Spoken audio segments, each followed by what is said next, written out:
Montana Territory, September 1881, the wheels of the stagecoach jostled over the uneven trail as the town of Red Elk came into view, dust rising behind like a warning.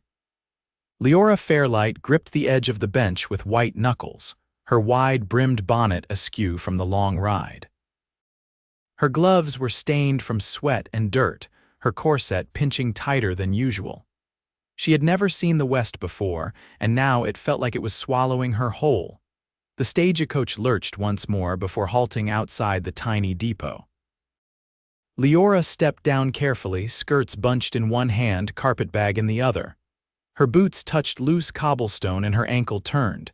She stumbled forward, a strong arm caught her before she hit the ground. "I got you," a deep voice said.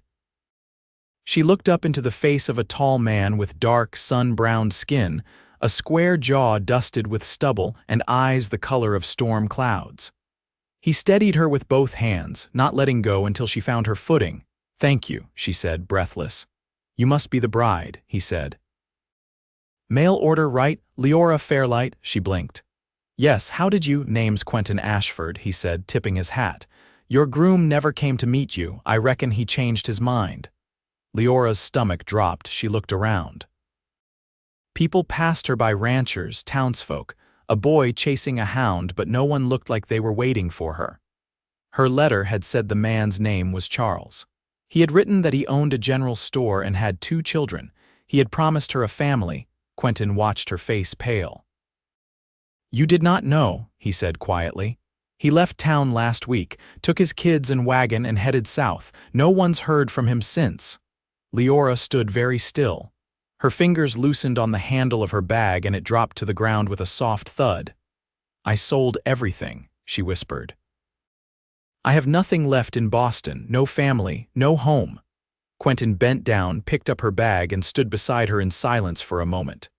"Well," he said softly, "you are not going to stand here alone until the sun goes down. Come on. My ranch is just outside town. You can rest there tonight." "No one gets left behind in Red Elk," she hesitated. "You do not even know me," he smiled, but it was gentle, not mocking. "You stumbled, I steadied you. That has to count for something." Quentin's ranch sat 5 miles from town. The ride out was quiet. She sat beside him in the buckboard wagon, her hands folded in her lap, her heart still thudding like a rabbit's. He did not press her with questions. Just pointed out a few landmarks: the creek, the rocky ridge, the spot where elk sometimes grazed in the early morning. The ranch was modest, a 2-room cabin, a barn, and a corral with 3 horses. Chickens pecked near the porch and a dog barked once before curling back up in the shade. Inside, the cabin smelled like cedar and coffee. Clean. Leora's shoulders relaxed an inch. "You can have the bed," Quentin said. "I will sleep out on the porch." "I cannot." "You can," he said simply. "I will bring your bag in." Liora stood in the doorway as he walked back out. Her fingers touched the stitches of the quilt on the bed, the worn wood of the table, the tin cup on the shelf. It felt real, safe.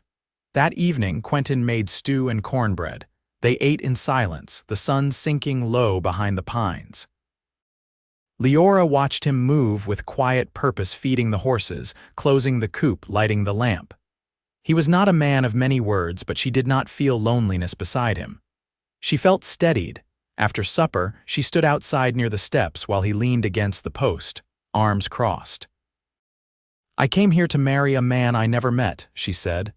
"I thought I was being brave." "You were," Quentin said. "I feel foolish." "You are not." She looked over at him. "Why did you help me?" He held her gaze. "Because you deserved better than being left in the dirt by someone who made a promise." The last light of the sun touched her face and her eyes filled with tears. She blinked them away. "I will find work," she said. "I will not be a burden." "You are not a burden." His voice was low. "But if you want work, I could use help here. Someone to manage things while I am out in the fields. You would hire me. I would offer you a place until you find what you are looking for." Liora exhaled slowly. She had not found a husband, but she had found a man who saw her. "I was looking for a home," she said. "Maybe it is not always where you expect it to be." Quentin's eyes softened. He nodded once. The sun dipped behind the hills. The sky turned gold and purple. And beside that quiet man who had caught her before she fell, Liora felt the first flicker of something she had not dared hope for again, something that felt a lot like belonging. The wind came down from the hills in long, dry breaths the next morning, stirring the grasses and carrying the scent of sage across the pasture. Inside the cabin, Liora stood barefoot on the plank floor, sleeves rolled to her elbows as she scrubbed the basin. The warmth of the water had gone, but she didn't mind. Her hands had known harder work in Boston's mills. Quentin stepped in from the barn, dust on his trousers and a coil of rope slung over one shoulder. He paused at the door, his boots leaving faint prints in the swept dirt. "You always work before breakfast?" he asked. "I find it steadies me," she said, not turning, "and I didn't want to leave your dishes for you." He set the rope on a hook and crossed to the hearth. "There's oats on the shelf. If you'll boil water, I'll slice the apples." She nodded, wiped her hands, and moved to the stovepipe kettle without a word. The rhythm of movement between them was quiet, unspoken, but not unfamiliar. It reminded her of watching her mother work beside her father in the garden, two people who didn't need to talk to understand where the other stood. As they ate, Quentin broke open the silence again. "There's a widow in town," he said. "Mrs. Harlan. She keeps a boarding house and takes in mending. She's always saying she needs help with the wash and her hens." Liora looked up from her tin bowl. "You're offering me a job, I'm offering you choices," he said. "You don't owe me your days." Her spoon scraped the bottom of the bowl. "You don't talk like most men." Quentin shrugged. "I've lived enough years to know folks do better when they aren't cornered." She watched him for a long moment. "And what do you do with your days, Quentin?" "I run cattle, mostly. The land's too dry for wheat most years, so I trade hides and raise colts when I can." He leaned back in his chair. "There's a spring-fed trough past the ridge. I'll be taking the chestnut mare out that way this afternoon. If you've a mind to ride, I've got a gentler horse too." She hesitated. "It's been years. I only ever rode in town, never past a garden gate." He smiled faintly. "You won't be near a gate today, but I'll keep you close." The mare he led out for her was a dun with a white blaze and calm eyes. Liora laid her palm to its shoulder, waiting for the animal to shiver or pull away. "It didn't."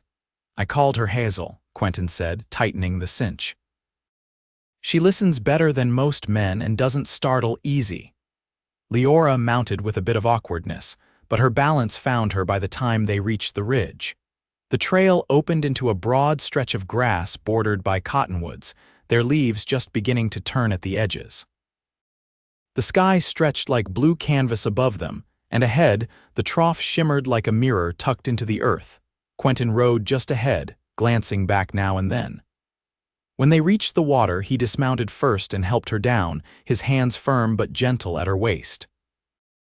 She looked out over the field, the silence between them broken only by the soft clip of horses drinking. "Back in Boston," she said slowly, "I used to imagine quiet like this, only I thought it would feel lonely." "Does it?" he asked. She shook her head. "It feels like breathing after holding it too long." The breeze caught the edge of her skirt and she pressed it down with one hand. Quentin crouched to check the mare's front hoof, brushing away a stone. "What brought you to Montana?" she asked. "My uncle left me this land. I was working cattle in Wyoming before that. Figured if I was going to break my back over dirt, it might as well be mine." "And you never married?" He looked up, the brim of his hat shadowing his eyes. "Came close once. She didn't want the prairie life." "I didn't want to leave it." Liora folded her hands. "I thought I'd be someone's wife by now, thought that would solve everything." "It doesn't," he said. "No," she agreed, "but I think I was hoping it might start something." He stood and dusted off his knees. "Sometimes the start looks nothing like you pictured." They didn't speak for a while after that. Hazel nickered softly and the wind stirred the long grass. Liora turned her face to the sun, eyes closed as if she could drink the warmth into her bones. When they rode back, she didn't need help mounting. Quentin noticed but said nothing. That night, she sat on the porch with a candle lantern between them. He worked a bit of leather between his fingers, repairing a bridle strap. She stitched the edge of a torn petticoat with even hands, the needle flashing in the low light. "Tomorrow," she said, "I think I'll speak with Mrs. Harlan, but I'd like to help here too if there's work needing hands." "There is," he said. "Always?" She nodded, and the silence sat easy between them again. The stars came out one by one, and the night settled around the cabin like a worn quilt. Neither of them said it, but something between them had shifted, quiet as the turning of a page, sure as the horses resting in the dark.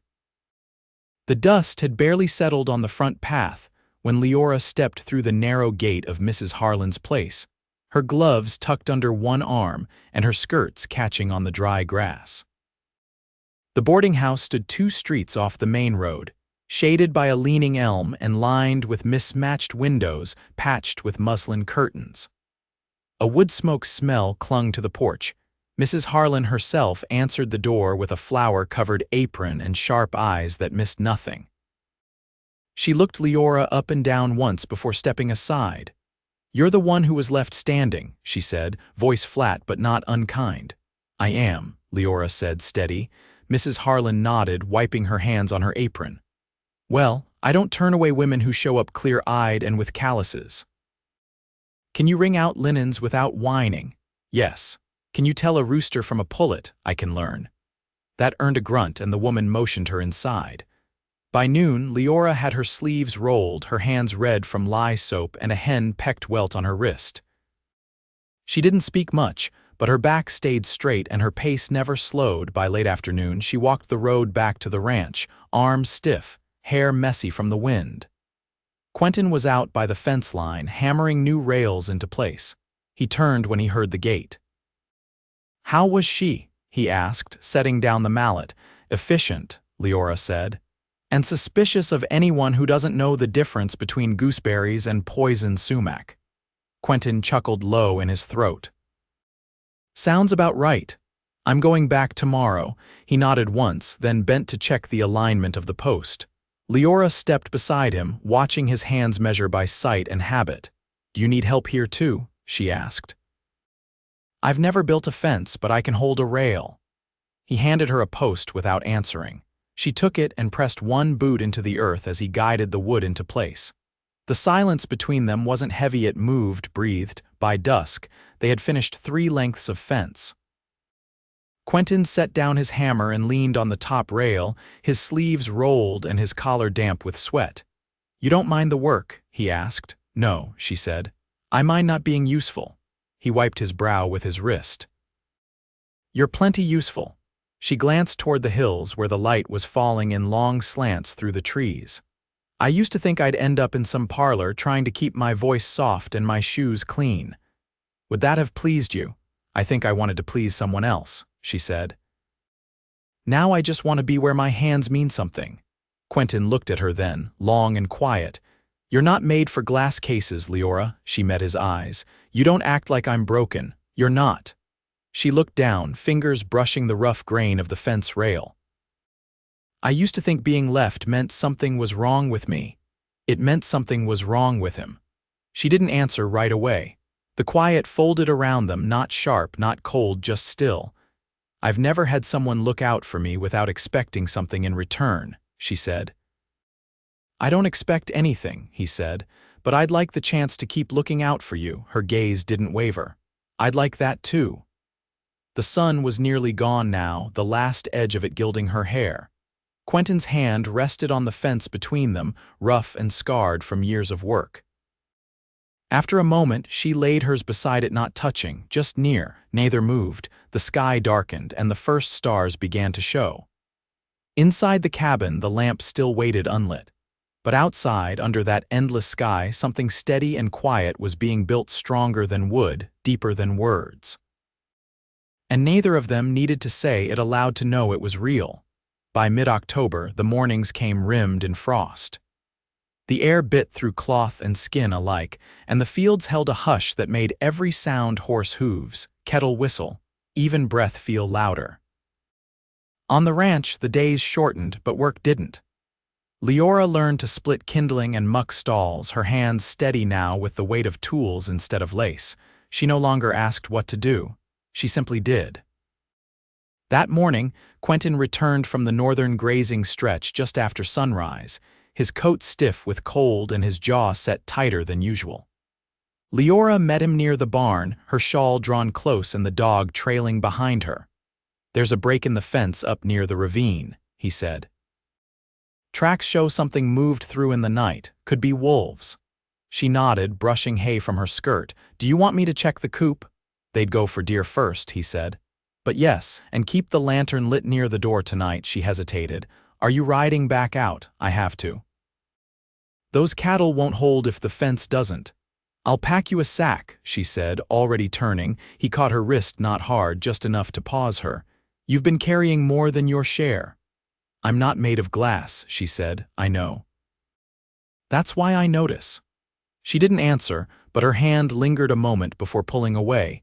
Inside, she wrapped bread and dried meat, adding a square of molasses cake she'd made the night before. She tucked it into his saddlebag without mentioning it. By the time Quentin rode out, the sun had cleared the ridge.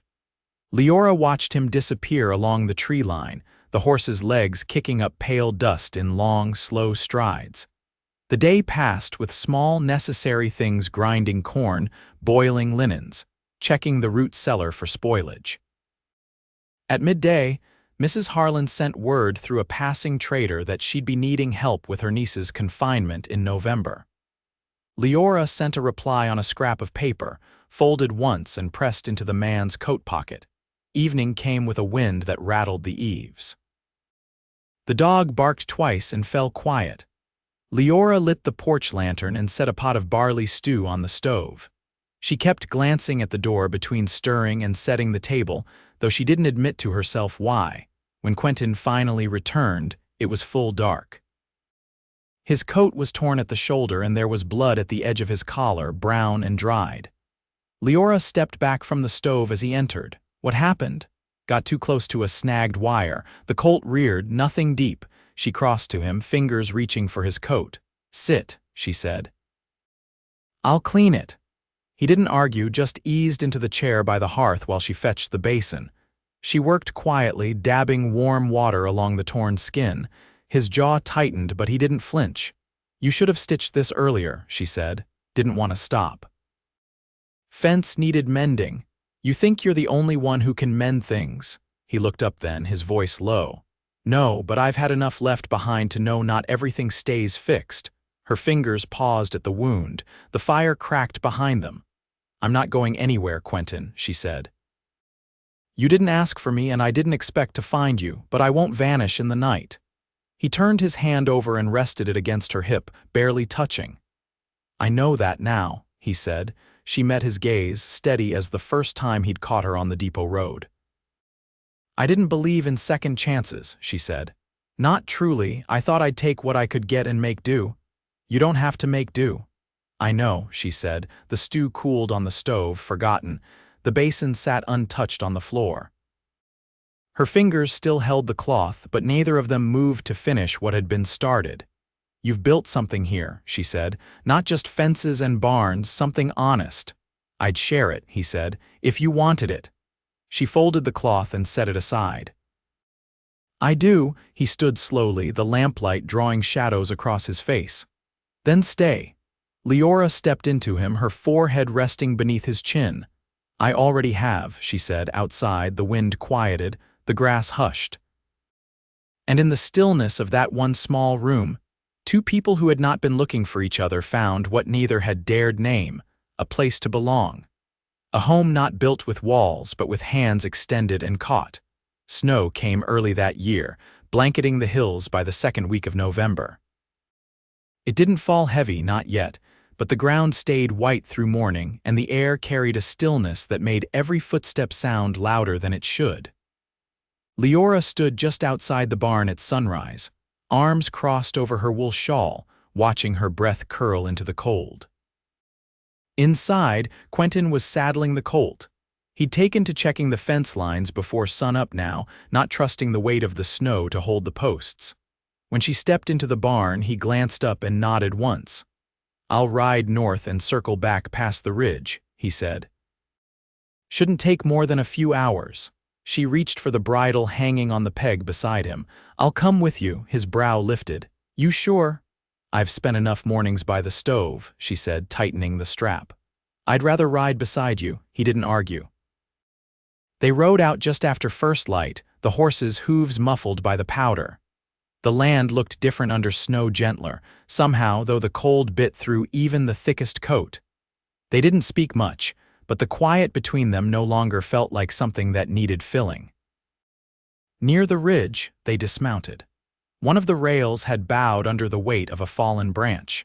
Quentin lifted it without comment, and Liora steadied the post while he wedged a new length of wood into place.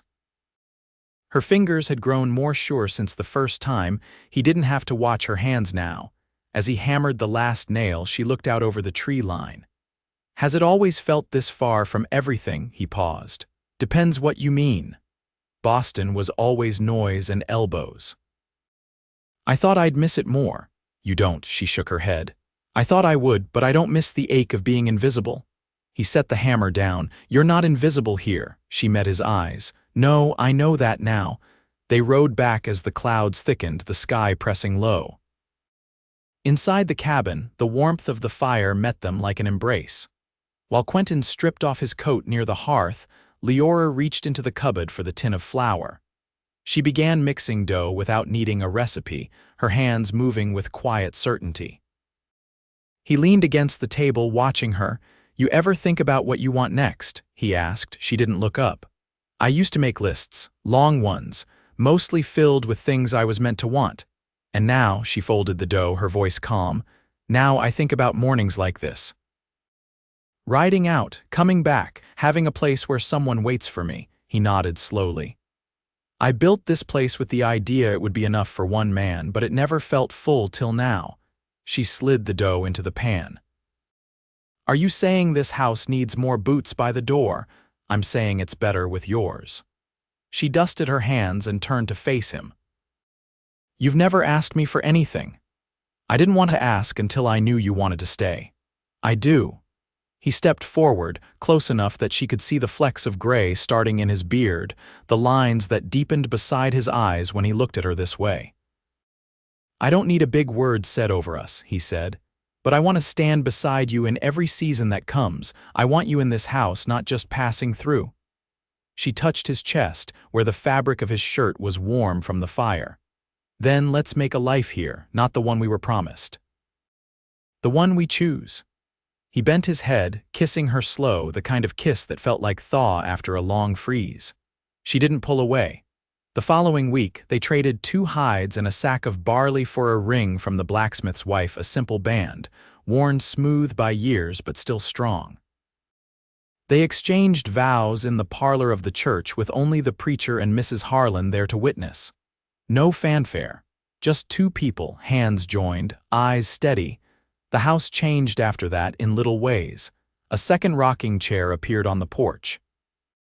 Her stitching basket rested beside his sharpening stone. He built a shelf for her books above the hearth. She planted bulbs in the window box despite the frost. That spring, the hens laid better than ever, and Mrs. Harlan's niece named her child after Liora. Quentin repaired the barn roof in May, and by midsummer, the pasture fence held through 2 storms. On warm evenings, they sat on the porch without speaking, the quiet between them full of knowing, full of peace. Years passed. The grass grew tall and golden. They added a room to the cabin, then another. A cradle stood in the corner come the second winter, hand carved by Quentin's own hands, and Liora sang softly to the child long after she'd fallen asleep. One evening, as the sun dipped low and the shadows stretched long across the field, Quentin took Leora's hand in his, rough fingers lacing with hers. "I never thought life would bring me this," he said. She smiled, her cheek resting against his shoulder. "Neither did I. But I'm glad it did." And so they stayed through storms and seasons, through long days and slow dawns, not just surviving, living together home at last.